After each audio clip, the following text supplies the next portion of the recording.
नकली चौपट राजा। आपने कहानियां तो बहुत पढ़ी होगी, पर आज आप नाटक देखेंगे। तो इस कहानी के पात्र हैं राजा, मंत्री, गुरु जी, उनके शिष्य, कल्लू बनिया, चूल्हे वाला, सब्जी वाली, राशन वाला और भी बहुत लोग।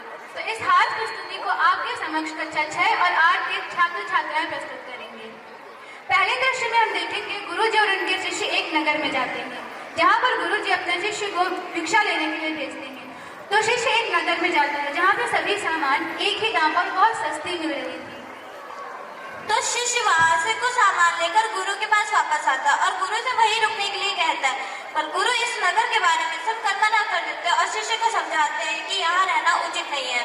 पर शिष्य नहीं मानता और वहीं रुकने की जिद करता है, तो गुरु उसे वहीं छोड़कर चले जाते हैं।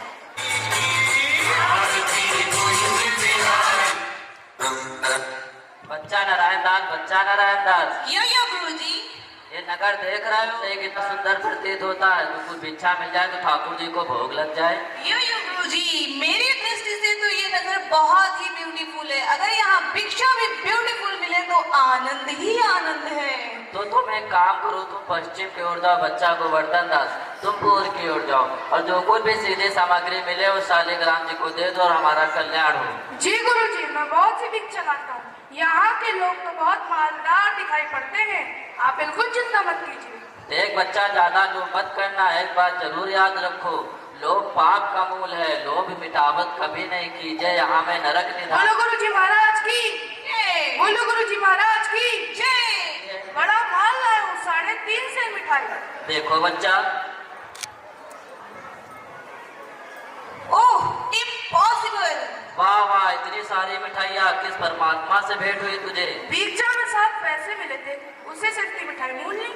बच्चा, नारायण दास ने तो कहा था यहाँ सब सामान टके से बिकता है, पर हमने उनकी बात का विश्वास नहीं किया।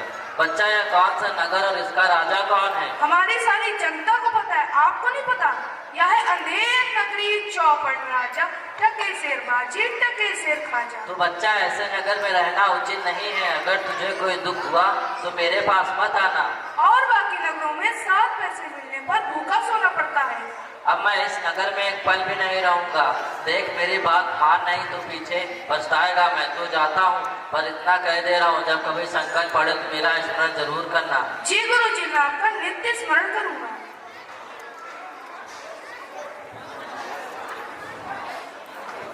अंधेर नगरी के चौपट राजा पधार रहे हैं। लीजिए महाराज, लीजिए महाराज। आनंद और दो आई हो महाराज, तो आई हो। मेरा न्याय हो। तुम्हारा न्याय यही होगा और ऐसे होगा जैसे ही अब क्या होगा। बोलो क्या हुआ? कल्लू बनिए की दीवार गिर पड़ी और मेरी बकरी उसके नीचे दब गई। तो आई हो महाराज, मेरा न्याय हो। मंत्री, अभी कल्लू बनिया की दीवार को पकड़ लाओ। महाराज, दीवार नहीं लाई जा सकती। तो उसके भाई, लड़के, दोस्त जो भी मिले उन्हें पकड़ लाओ। अरे महाराज, दीवार एक चून की होती है, उसका भाई बेटा कोई नहीं होता। तो कल्लू बनिया ही को पकड़ लाओ। कल्लू बनिया को लाया जाए। कल्लू बनिया हाजिर हो। क्यों रे बनिए, पुदीने की धनिया, इसकी चकली कैसे बन गई? बोल। महाराज, चकली नहीं बकरी। अरे भाई महाराज, मेरा कोई कसूर नहीं है। कारीगर ने ऐसी दीवार बनाई कि वो गिर गई। मंत्री, इस लल्लू को निकालो और अभी कारीगर को पकड़ लाओ। इस लल्लू को ले जाओ, कारीगर को लाओ। कारीगर हाजिर हो। महाराज, मेरी जय हो। क्यों रे कारीगर, तूने दीवार ऐसे क्यों बनाई कि दीवार की बकरी दब गई? बोल। महाराज, मेरा कछु कसूर नहीं। उस चूने वाले ने ऐसा बोधा चूना बनाया, ऐसा बोधा चूना बनाया कि दीवार गिर पड़ी। मंत्री, इसे ले जाओ और अभी चूने वाले को पकड़ लाओ। इस कारीगर को ले जाओ और चूने वाले को लाओ। चूना हाजिर हो। क्यों रे खैर सुपारी चूने वाले, इसकी बकरी कैसे मर गई? बोल। महाराज, मेरा कुछ कसूर नहीं। उस भिस्ती ने चूने में इतना पानी मिलाया कि दीवार बह गई। मंत्री, इस चुन्नी नाल को निकालो और अभी भिस्ती को पकड़ लो। इसे ले जाओ, भिस्ती को लाओ। भिस्ती हाजिर हो।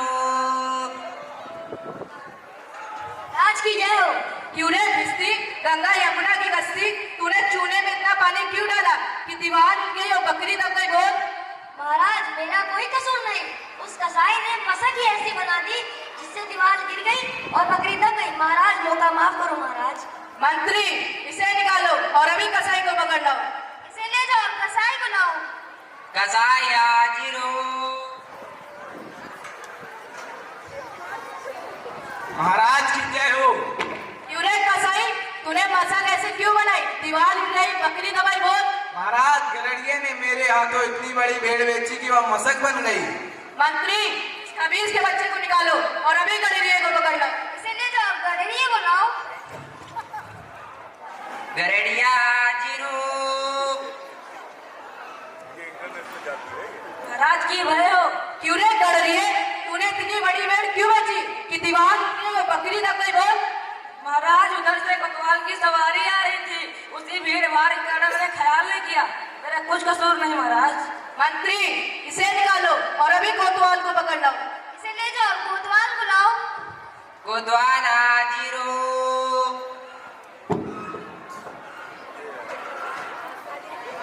महाराज की जय हो। क्यों रे कोतवाल, तूने इतने धूम से सवारी क्यों निकाली कि गड़रिए ने गड़बड़ा कर बड़ी भेड़ बेच दी और दीवार गिर गई, कल्लू बनिया तब क्या, बोल। महाराज मेरा कोई कसूर नहीं, मैं तो शहर के इंतजाम के वास्ते गया था। ये नहीं, तुमने इतनी धूम से सवारी क्यों निकाली? क्यों निकाली इतने धूम से सवारी? महाराज कुछ नहीं। मंत्री इसे ले जाओ और अभी फांसी पे चढ़ा दो। दरबार बर्खास्त। सैनिकों पकड़ लो इसे। तो अब न्याय तो होता, अब चाहे जैसे होता। तो राजा ने आदेश दिया सिपाहियों को कि राज्य से किसी मोटे आदमी को ढूंढा जाए। तो सिपाही मोटे आदमी की तलाश में शिष्य को पकड़ लेते हैं और शिष्य को फांसी के लिए ले जाने लगते हैं। वैसे मोटी तो तुम भी लग रही हो, क्यों ना तुम्हें फांसी पे चढ़ा दिया जाए। चलो आज तुम्हें ही फांसी पे चढ़ाते हैं। गुरुजी ने तो मना किया था, माना कि देश बुरा है पर अपना क्या, रोज मिठाई चबाना और मजे से आनंद उठाना। बाबा जी चलिए नमो नारायण कीजिए। भाई मैंने तुम्हारा क्या बिगाड़ा है जो मुझे पकड़ते हो? आईने बनाए हैं, आईने बिगाड़े हैं, इससे क्या मतलब? फांसी पर चलिए। फांसी? अरे बाप रे, फांसी? मैंने किसके प्राण लूटे कि मुझे फांसी? मैंने किसकी जान लूटी कि मुझे फांसी? आप बड़े मोटे, इस बात से आपको फांसी दी जाती है। मोटे होने से फांसी, ये कहाँ का न्याय है? बात यह है कि कल कोतवाल साहब को फांसी का हुक्म हुआ था। फांसी देने के लिए ले गए तो फांसी का फंदा बढ़ा था, क्योंकि कोतवाल साहब दुबले थे। इस पे महाराज से अर्ज किया किसी मोटे आदमी को पकड़कर फांसी दे। और नगर में तुमको कोई मोटा आदमी नहीं मिला जो मुझे पकड़ते हो, मुझे फांसी देते हो? बेटा फकीरों से मजाक नहीं किया जाता। तो अंतिम दृश्य में हम देखेंगे कि जब शिष्य समस्या में फंसता है तो वह अपने गुरु को याद करता है। फिर गुरु और शिष्य आपस में एक योजना बनाते हैं और गुरु बताते हैं जो इस समय फांसी चढ़ेगा वो सीधा बैकुंठ जाएगा। तो यह बात सुनकर राजा, सिपाही, शिष्य और मंत्री सब लड़ने लगते हैं कि मैं फांसी चढ़ूंगा, मैं फांसी चढ़ूंगा। अब आगे देखिए फांसी चढ़ता कौन है। चलो कोई बात नहीं, नारायण का समर्थन। तुम लोग तनी किनारे हट जाओ, नहीं भला नहीं होगा। अब तो हम ही फांसी पे चढ़ेंगे। नहीं हम चढ़ेंगे। नहीं हम फांसी पे चढ़ेंगे। नहीं हम तो बूढ़े हैं, हमको चढ़ने दो। अरे भाई यह क्या माजरा है, कुछ समझ नहीं पड़ता। क्या गोलमाल है?